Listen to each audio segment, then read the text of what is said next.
Hello guys, welcome to science workshop. This is Kusum here. Guys, अपन पढ़ रहे थे यूनिट फर्स्ट एनवायरमेंटल बायोलॉजी के अंदर। ये है अपना लेक्चर 4, जिसके अंदर हम देखने वाले हैं लॉ ऑफ लिमिटिंग फैक्टर्स के बारे में। लिमिटिंग फैक्टर्स होते क्या हैं और इसके एग्जांपल्स क्या क्या हैं, टाइप्स ऑफ लिमिटिंग फैक्टर्स कौन कौन से हैं, वो हम लेक्चर 3 के अंदर जो है वो हम कवर कर चुके हैं। ठीक है, अगर अभी तक किसी ने देखा नहीं है तो पहले जाके वो भी देख सकते हैं। डिस्क्रिप्शन में जो है वो आपको लिंक मिल जाएगा। ठीक है, इस जो लेक्चर की पीडीएफ है, पीडीएफ जो है नोट्स की, वो आप मुझे टेलीग्राम चैनल पे ज्वाइन कर सकते हैं। लिंक जो है वो आपको डिस्क्रिप्शन में मिल जाएगा। वहाँ पे आपको पीडीएफ नोट्स जो है वो सब मिल जाएंगे। ठीक है, तो आइए देखते हैं लॉ ऑफ लिमिटिंग फैक्टर्स के बारे में। Law of limiting factors, 3 laws दिए गए हैं। एक है Liebig's law of limiting factor, Liebig's law of minimum, और सेकंड है Blackman's law of limiting factor, and third जो है वो है सेल्फोर्ड्स लॉ ऑफ टॉलरेंस। ठीक है, लिमिटिंग फैक्टर्स के लिए 3 लॉ दिए गए हैं, Liebig's law of minimum, Blackman's law of limiting factors, and third है Shelford's law of tolerance. One by one करके हम एक एक जो लॉ है उसको पढ़ेंगे। फर्स्ट देखते हैं लिबिग्स लॉ ऑफ मिनिमम क्या कहता है। ये जो लॉ है, इसके अकॉर्डिंग किसी भी पॉपुलेशन की जो ग्रोथ है, कोई भी पॉपुलेशन है, उसकी ग्रोथ किस पे डिपेंड करेगी। किसी भी पॉपुलेशन की जो ग्रोथ है वो डिपेंड करती है ऐसे फैक्टर पे। वो किस पे डिपेंड करती है? वो डिपेंड करती है ऐसे फैक्टर पे जो कि मिनिमम अमाउंट में प्रेजेंट होता है। ठीक है, जो कि मिनिमम अमाउंट के अंदर जो फैक्टर प्रेजेंट होगा वो क्या करेगा, पॉपुलेशन की ग्रोथ उसके ऊपर डिपेंड करेगी। ठीक है, इसको एक एग्जांपल से हम देखते हैं। मान लीजिए कोई प्लांट है, ये कोई प्लांट है। ठीक है, अब इसकी ग्रोथ के लिए क्या होता है कि बहुत सारे न्यूट्रिएंट्स की जरूरत होती है। बहुत सारे न्यूट्रिएंट्स की जरूरत होती है प्लांट की ग्रोथ के लिए। उन न्यूट्रिएंट्स में कौन कौन से न्यूट्रिएंट्स आ सकते हैं? लाइक नाइट्रोजन हो गया, क्लोरीन हो गया, सोडियम हो गया, इसके अलावा सल्फर, फोस्फोरस, ये सारे के सारे न्यूट्रिएंट्स प्लांट को अपनी ग्रोथ के लिए चाहिए। ठीक है, अब इसमें से मान लीजिए ये नाइट्रोजन जो है वो सबसे मिनिमम अमाउंट में प्रेजेंट है। ये जो नाइट्रोजन है वो सबसे मिनिमम अमाउंट में प्रेजेंट है। ठीक है, अब ये जो प्लांट को ये सारे न्यूट्रिएंट्स हैं, ये सारे न्यूट्रिएंट्स आपने भर भर के दे दिए। लाइक इनकी जो अमाउंट है, बहुत ज़्यादा अमाउंट में आपने प्लांट को ये न्यूट्रिएंट दे दिए, लेकिन प्लांट की ग्रोथ तब तक नहीं होगी जब तक ये मिनिमम फैक्टर, मिनिमम जो अमाउंट में जो न्यूट्रिएंट है ये इसको प्रोवाइड नहीं कराया जाएगा सफिशिएंट अमाउंट में। ठीक है, तो जो प्लांट की ग्रोथ हुई, वो किस पे डिपेंड कर रही है? यहाँ पे वो डिपेंड कर रही है इस नाइट्रोजन के ऊपर। ठीक है, आई होप समझ आया होगा।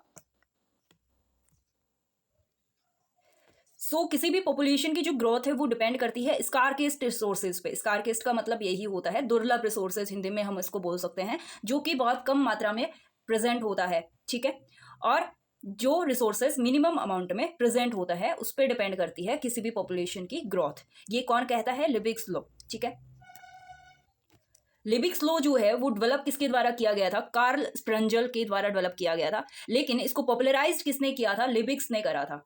और इसी वजह से, इसको पॉपुलराइज करने की वजह से इस लॉ का नाम क्या पड़ गया? लिबिग्स लॉ ऑफ मिनिमम। ये जो है ये किसी भी पॉपुलेशन की क्रॉप की ग्रोथ के ऊपर ऑब्जर्वेशन करा गया था। जो क्रॉप की ग्रोथ है वो ऐसे अगर न्यूट्रिएंट्स उसको प्रोवाइड कराएंगे जो कि अबंडेंस अमाउंट में है, ठीक है, जो कि अबंडेंस है अमाउंट जिनका, तो क्रॉप की ग्रोथ नहीं होगी इंक्रीज। और अगर क्रॉप को ऐसा न्यूट्रिएंट प्रोवाइड कराएंगे जो कि मिनिमम अमाउंट में प्रेजेंट हो, ठीक है, तो उसकी ग्रोथ हमें देखने को मिलती है।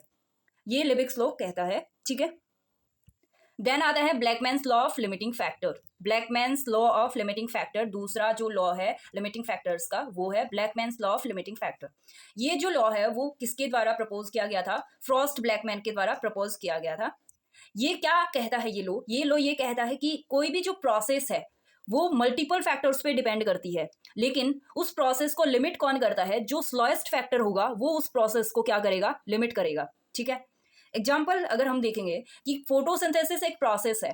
ठीक है, फोटोसिंथेसिस एक प्रोसेस है जिसके अंदर जो कि मल्टीपल फैक्टर कौन कौन से हो गए? लाइट हो गया, टेम्परेचर हो गया, और कार्बन डाइऑक्साइड हो गए। ठीक है। इन सारे फैक्टर पे डिपेंड करती है कौन सी प्रोसेस, फोटोसिंथेसिस, ठीक है। लेकिन ये जो प्रोसेस है वो लिमिट किसके द्वारा होगी, ऐसे फैक्टर के द्वारा होगी जो सबसे स्लोएस्ट काम कर रहा है, ठीक है। इसको ऐसे समझते हैं, लाइक फोटोसिंथेसिस, प्लांट में फोटोसिंथेसिस होता है, उसके लिए फैक्टर्स कौन कौन से होते हैं। फोटोसिंथेसिस का प्रोसेस है किसके अंदर, प्लांट के अंदर, ठीक है। अब इस फोटोसिंथेसिस की प्रोसेस के लिए लाइट भी जरूरी है, CO2 भी जरूरी है और वाटर भी जरूरी है और क्लोरोफिल भी इसको चाहिए, ठीक है। मीन्स ये बहुत सारे फैक्टर्स हो गए जो इस फोटोसिंथेसिस की प्रोसेस के लिए इंपॉर्टेंट है। लेकिन ये प्रोसेस किसके द्वारा लिमिट होगी, एक ऐसे फैक्टर के द्वारा जो कि स्लोएस्ट काम करेगा। मान लीजिए कि CO2 का एग्जांपल ले सकते हैं। मान लीजिए CO2 है, उसकी जो अमाउंट है वो इसके अंदर, प्लांट के अंदर कम हो गई, इनटेक की जो अमाउंट है वो प्लांट के अंदर कम हो गई, ठीक है। तो अब ये प्रोसेस क्या होगी, इसको भले ही कितनी भी लाइट दे दो, भले ही कितना ही वाटर दे दो और भले ही कितना ही क्लोरोफिल इसके अंदर प्रेजेंट क्यों ना हो, लेकिन ये प्रोसेस क्या आगे नहीं चलेगी, ठीक है। और CO2 की जगह अगर लाइट भी हो जाए, मान लीजिए CO2 भी सफिशिएंट अमाउंट में है, लेकिन लाइट उसको प्रॉपर अमाउंट में, प्रॉपर वेवलेंथ की लाइट उसको नहीं मिलेगी, तो क्या होगा, वो भी प्लांट की इस फोटोसिंथेसिस की प्रोसेस को लिमिट कर देगी। इस तरह से जो भी सबसे स्लोएस्ट काम करेगा जो फैक्टर, उसी पे ये जो प्रोसेस है वो क्या करेगी, डिपेंड करती है, ठीक है। ये प्रोसेस लिमिट हो जाती है उस फैक्टर के द्वारा। नेक्स्ट लॉ जो है वो है थर्ड, सेल्फोर्ड्स लॉ ऑफ टॉलरेंस, ठीक है। सेल्फोर्ड्स लॉ ऑफ टॉलरेंस, ये जो लॉ है वो किसके द्वारा डेवलप किया गया था, अर्नेस्ट सेल्फोर्ड के द्वारा 1911 के अंदर जो है ये लॉ डेवलप किया गया था। इसके अकॉर्डिंग क्या होता है, किसी भी ऑर्गेनिज्म का जो सर्वाइवल है वो किसके ऊपर डिपेंड करेगा, एनवायरमेंटल फैक्टर्स के कॉम्प्लेक्स सेट के ऊपर डिपेंड करेगा, ठीक है।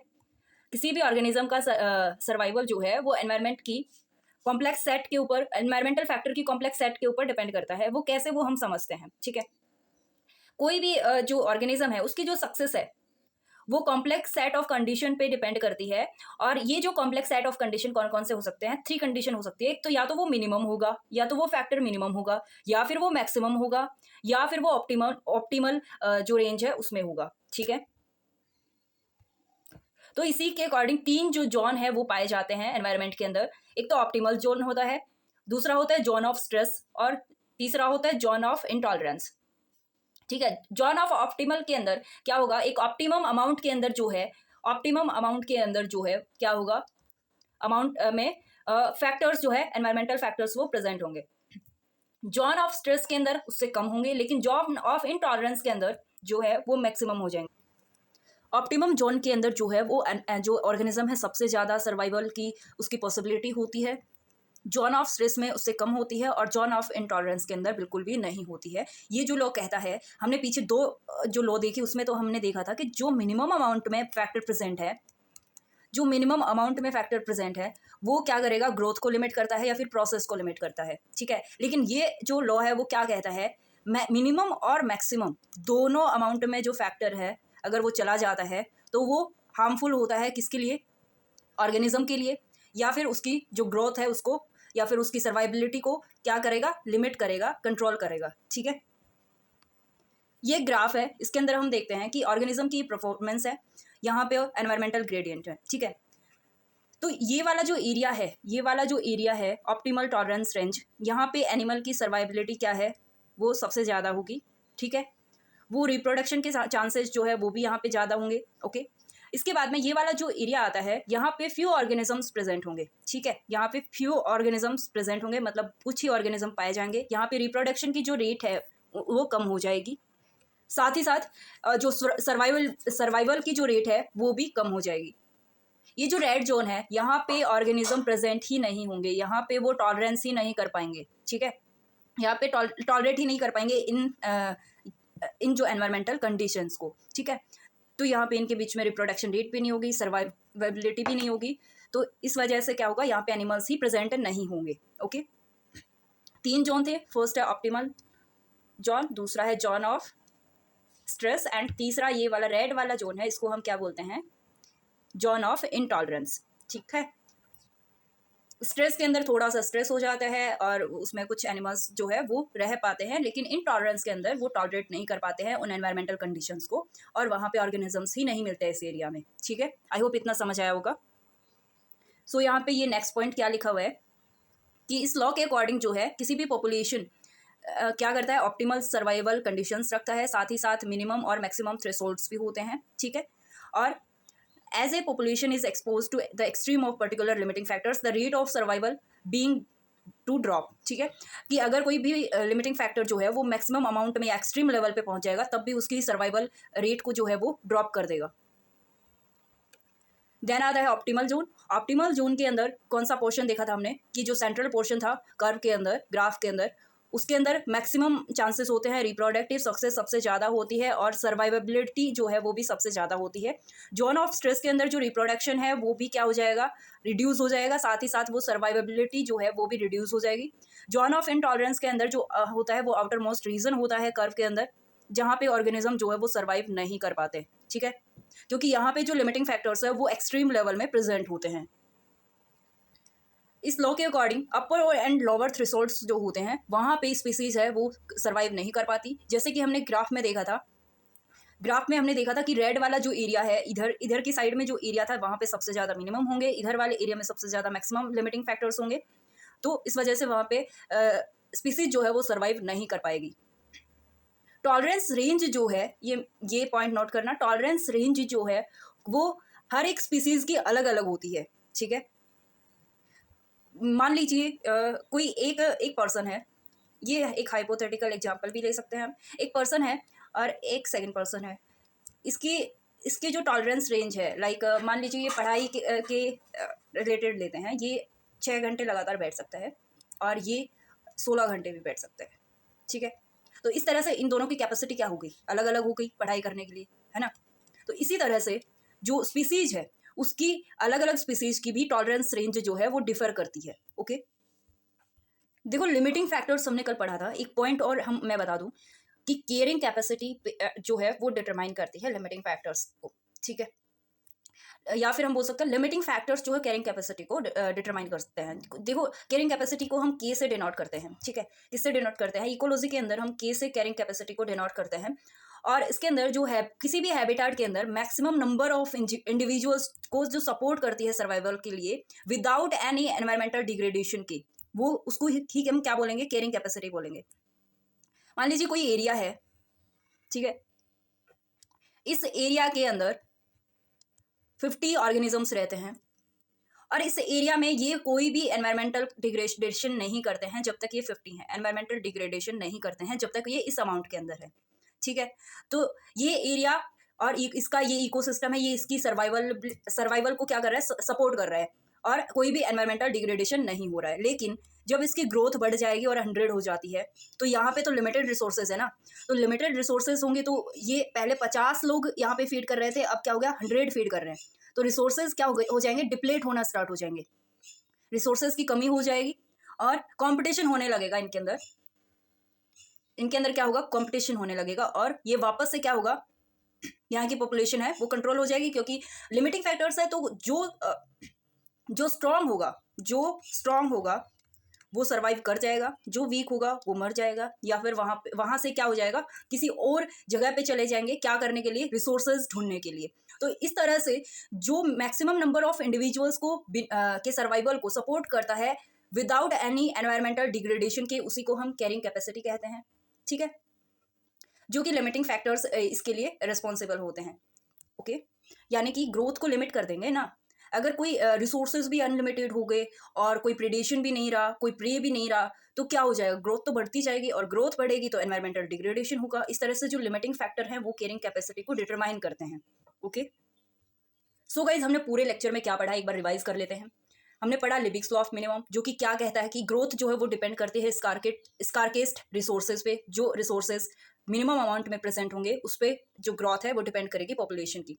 ब्लैकमैन्स लॉ क्या कहता है कि जो प्रोसेस है वो मल्टीपल फैक्टर्स पे डिपेंड करती है, लेकिन ये जो प्रोसेस है वो लिमिट होती है स्लोएस्ट फैक्टर के द्वारा।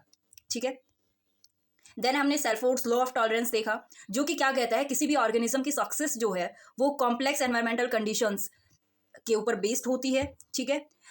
तीन तरह के जैसे एनवायरमेंटल तीन तरह के फैक्टर हो सकते हैं, मिनिमम हो सकते हैं, मैक्सिमम हो सकते हैं, या फिर ऑप्टिमल हो सकते हैं, जिसके अंदर ऑप्टिमम रेंज में जो फैक्टर होंगे, ऑप्टिमम रेंज के अंदर जो फैक्टर होंगे, या फिर वो एरिया जहाँ पे ऑप्टिमल रेंज में फैक्टर है वहाँ पे ऑर्गेनिज्म सबसे ज़्यादा सर्वाइव कर पाएगा। मिनिमम और मैक्सिमम दोनों ही इसकी ऑर्गेनिज्म की सर्वाइबिलिटी को हार्मफुल करते हैं।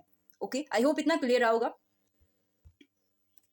सो गाइज, अगर पीडीएफ नोट्स चाहिए तो आप टेलीग्राम चैनल पे ज्वाइन कर सकते हैं, ट्विटर पे भी आप मुझे फॉलो कर सकते हैं, और चैनल को सब्सक्राइब जरूर कर ले, और वीडियो अगर अच्छा लगा हो तो प्लीज़ लाइक कर देना। ये गाइज हमने यूनिट फर्स्ट के जो है 2 टॉपिक कवर कर चुके हैं। थर्ड टॉपिक हमारा होगा, थर्ड टॉपिक अपना होगा food chain, food web, trophic levels and ecological pyramid. तो ये होगा अपना थर्ड टॉपिक।